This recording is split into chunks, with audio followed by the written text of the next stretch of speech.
Bugün bir çox tamaşaçılar xəbər aparıcılarının videolarını mənə göndərib münasibət bildirməyimi istəyirlər, analiz eləməyimi istəyirlər. Düzdür, mən bunu səhifəmizdə yerləşdirmirəm, amma bəlkə gələcəkdə yerləşdirdik.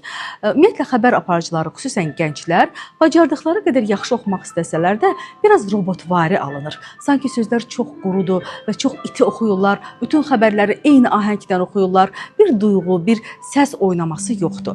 Bax, necə oxumaq lazımdır, mən indi sizə göstərəcəm və oxunulan variantı və oxunmalı olunan variantı görəcəksiniz. Məsələn, bizimkilər belə oxuyur.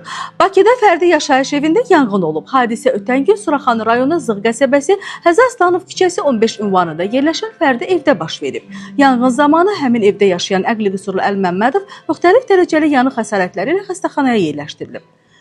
Belə oxumayın. Xəbərə bir münasibətiniz olsun. Axı burada bir insan dünyasını dəyişib.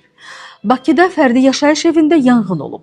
Hadisə ötən gün Suraxanı rayonu Zığ qəsəbəsi Həzə Aslanov küçəsi 15 ünvanında yerləşən fərdi evdə baş verib.